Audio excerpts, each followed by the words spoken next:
Eh bien, bonjour à toutes et tous, chers amis youtubeurs. Je vous retrouve en compagnie de mon ami Gilles Dongui. Bonjour à tous. Naturopathe et praticien en médecine chinoise. Pour encore un nouvel entretien de naturopathe, encore ces entretiens qui agitent la sphère YouTube. Et là, ça va être un entretien sur... nous sommes au mois de septembre, par un temps un peu humide, donc c'est deux saisons sur les champignons. Les champignons, quel est l'intérêt des champignons en naturopathie et l'utilité de la mycothérapie, c'est-à-dire les propriétés médicinales des champignons. Donc c'est de ça que nous allons discuter aujourd'hui, avec également l'éclairage que tu nous apporteras par rapport à la médecine chinoise éventuellement, et puis d'autres éclairages en fonction de tes connaissances de ton expérience. Alors, à titre personnel, ça fait peut-être 20 ans que je me suis penché sur la question des champignons médicinaux. Et ça vient d'une remarque que je m'étais faite suite à des cours que j'avais étudiés sur la mycologie. Beaucoup de champignons développent des mycorhizes en relation avec les racines des arbres et pratiquent à ce niveau un échange gagnant-gagnant entre l'arbre et le champignon. C'est-à-dire que l'arbre apportait aux champignons des sucres complexes dont le champignon pouvait se nourrir, et en échange, le champignon apportait des antibiotiques à l'arbre qui permettaient à cet arbre de se préserver de maladies virales ou autres, et donc, ou bactériennes. Et donc, je me suis dit, mais si le champignon apporte des antibiotiques aux arbres, est-ce qu'il ne peut pas non plus apporter des antibiotiques aux humains ou d'autres propriétés médicinales?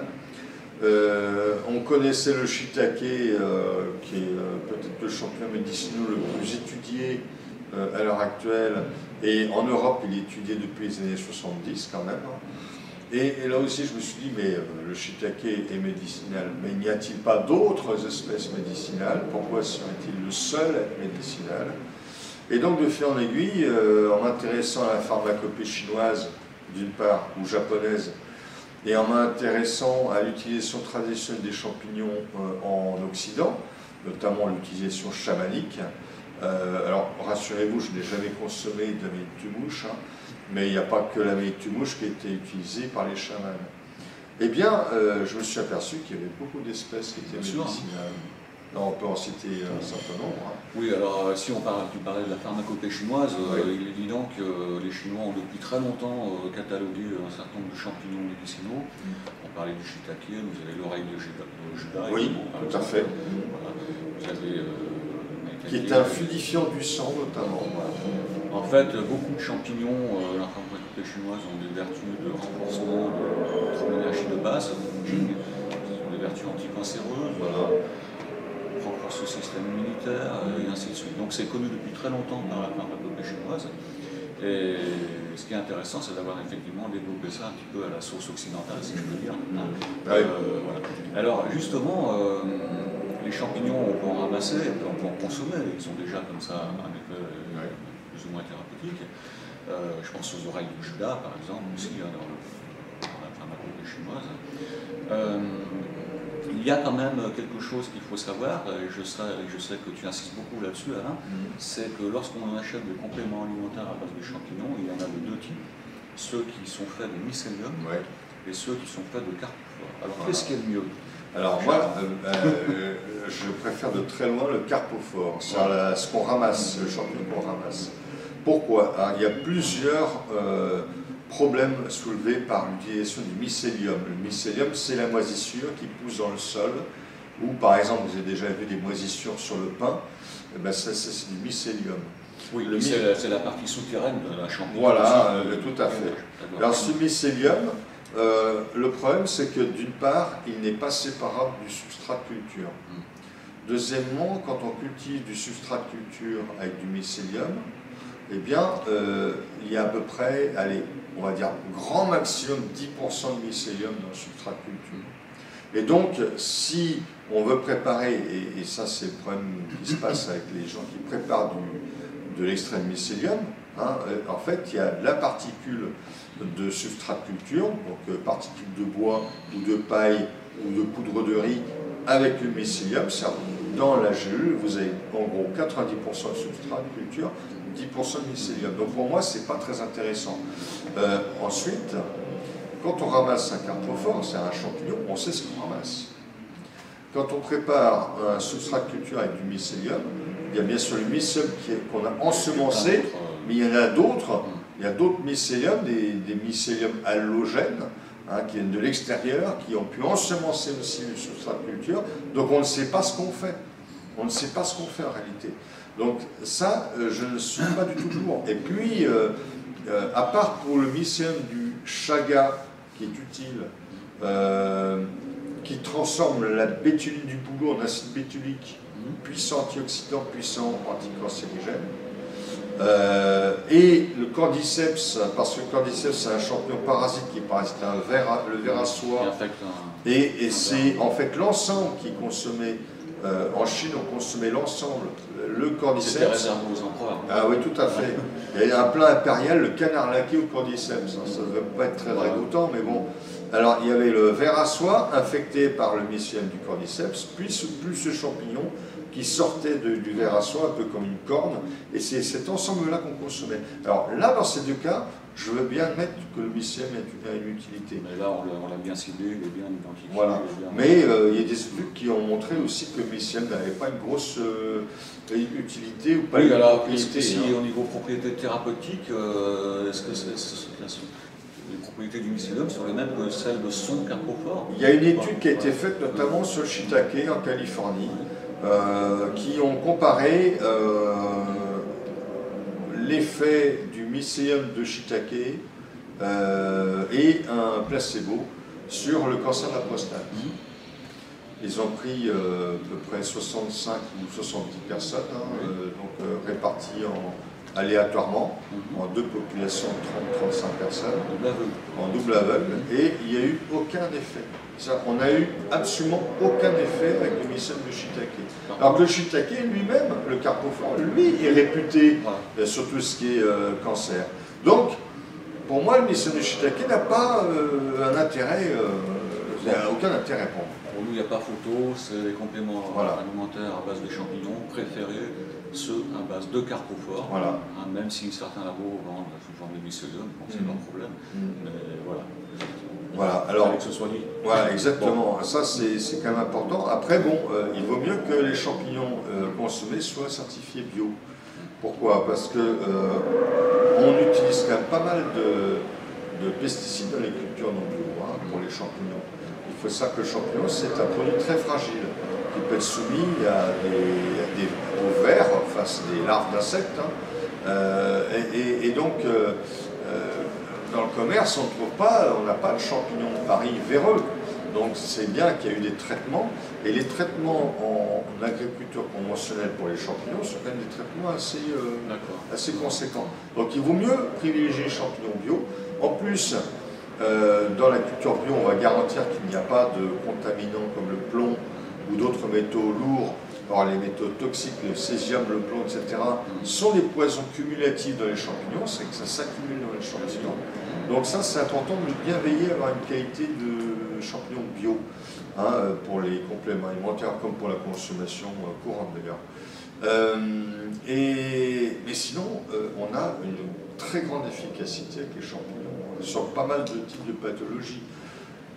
Les pathologies privilégiées, où il y a plus d'intérêt, c'est tout ce qui est lié à l'immunité, donc cancer, etc., baisse immunitaire de toutes sortes, et également tout ce qui est problème cardiovasculaire, ainsi que le cholestérol. On a beaucoup de champignons qui sont hypocholestérolémiants ou hypoglycémiants, ou les deux. Par exemple, on peut citer le pleurote, on peut citer le maïtake et le shiitake, qui sont trois excellents hypocholestérolémiants et hypoglycémiants. Pour la sphère vasculaire, on peut citer le cèpe, le bolet, un cèpe de Bordeaux qui est très riche en sélénium notamment, mais il est très riche aussi en germanium, donc ça sera aussi un immunostimulant et antiviral. Alors quel est l'intérêt, Alain, de sept en microthérapie par rapport au fait de consommer du sept dans un bon plat? Alors, moi, si je consomme du cèpe dans un bon plat, j'en consomme 1 ou 2 fois dans le mois, Voilà. ou 3 fois dans le mois. Alors que là, en mycothérapie, on va prendre un traitement échelonné à raison de, je sais pas moi, une cure à café le matin, tous les matins pendant 1 mois ou 2, par exemple. Donc là, vous pouvez faire une cure. Si vous faisiez la même cure en mangeant un champignon, ça deviendra indigeste, surtout que les champignons cuisinés, il y a beaucoup de fibres complexes qui les rendent pas très digestes. Donc tout le monde ne tolère pas les fibres des champignons. Lorsqu'ils sont préparés, macérés, concentrés, macérés en décoction, le principe actif est assimilable assez facilement. Donc c'est pour ça que la cure en complément alimentaire a son utilité. Ensuite, eh ben, le cèpe en complément alimentaire, on peut le trouver aussi bien en automne qu'au printemps, qu'en hiver. Si on doit manger les champignons ou des cèpes en hiver ou au printemps, il faut avoir séché ces cèpes. En diététique, bien sûr, on va dire on va manger les aliments en fonction de la saison, mais quand on est dans une démarche thérapeutique, là c'est différent. Voilà. Alors, tu me fais penser à une chose, quand même, c'est de parler de l'intérêt diététique des champignons aussi. Parce que le champignon, alors, il est très pauvre en graisse. Alors, il y a des gens qui disent que c'est gras, etc. Le champignon, non, c'est pas vrai, c'est pas gras. C'est parce qu'on le cuisine dans du beurre qu'il devient gras. Effectivement, le champignon a une affinité pour le gras parce qu'il contient de la chitine également. Et la chitine, c'est un capteur de gras. Donc, le champignon, au contraire, s'il est cuisiné à la vapeur, par exemple, il va absorber le gras dans notre bol alimentaire et il va empêcher l'absorption du gras, il va être même amincissant. Alors ensuite, le champignon est très riche en protéines. Rapporté au poids sec, entre 20 et 40%. On appelle une protéine faible, entre guillemets, qui peut associer à des féculents classiques, plutôt que de manger de la viande. Voilà, 20-40% de protéines sur les espèces. Par exemple, le champignon de Paris va apporter 20% de protéines rapportées au poids sec, j'entends bien sûr, parce que le poids frais, c'est majoritairement de l'eau. Il y a 80, 85, voire 90% d'eau dans le champignon. Il y a beaucoup de minéraux dans le champignon, beaucoup de minéraux, et notamment, c'est là qu'on retrouve les plus grosses sources en sélénium et en germanium. Et le germanium qui est un très puissant, immunostimulant, antiviral, remarquable. On trouve aussi des sucres, mais des sucres complexes, pas des sucres caloriques. Le bêta-glucane. Alors le bêta-3-déglucane, effectivement, notamment, des polyglucanes divers, qui ont souvent des propriétés antioxydantes ou immunostimulantes, ou antibactériennes. Donc ce ne sont pas des sucres qui sont apporteurs de calories. En fait, le champignon est très hypocalorique. C'est pour ça qu'il y a des vertus amincissantes. Et enfin, ils contiennent, selon les espèces, des vitamines. On peut dire le pleurote contient de la vitamine C. Le cèpe de Bordeaux contient certaines vitamines du groupe B. Et le levure, n'en parlons pas, les levures c'est un champignon. Ça contient à peu près toutes les vitamines, sauf la vitamine C et la B12. Il n'y en a pas non plus. La levure. Ça a la levure de bière. La levure de bière, voilà. Par contre, c'est riche en purine. Alors voilà. Alors c'est riche en purine, mais tous les champignons sont riches en purine. Donc c'est contre-indiqué pour les gens qui ont de l'arthrite. Voilà. C'est la principale contre-indication. Il faut vraiment en consommer beaucoup quand même. Voilà. C'est vrai que le docteur Carton n'était pas un grand amateur des champignons. Lui, il avait tendance un peu à dézinguer les champignons, mais bon, il avait une vue très réduite de ce que c'était qu'un champignon aussi. Donc, les champignons ont un intérêt diététique assez évident. On peut citer d'ailleurs une expérience qui a été faite, qui a été relatée par Henri Romagnesi, qui était un très grand mycologue des années 50-60. Il expliquait qu'on avait nourri 2 populations de rats, une population avec une nourriture classique pour les rats, le régime alimentaire classique des rats, et une autre population que du champignon. Mais la population qui a été nourrie qu'avec du champignon était plus grande, plus costaude, plus résistante, avec une longévité de 50% accrue. Donc le champignon a un intérêt diététique évident. Bien, alors pour conclure, je dirais que n'hésitez pas à appuyer sur le champignon. Oui, mais alors pas trop fort quand même. Pas trop hein, quand même. parce qu'il faut faire attention au dérapage contrôlé. Donc, je vous souhaite une bonne journée, voilà, partez aux champignons, l'esprit tranquille. Oui, c'est l'époque. Hein. Voilà, c'est l'époque. C'est toujours l'époque. C'est toujours l'époque. Hein. Moi, je ramasse les champignons d'avril à fin novembre. Mais attention, quand même, ne ramassez pas n'importe quoi. Il faut être vigilant et s'adresser à des connaisseurs pour être sûr de ne pas s'empoisonner. À très bientôt.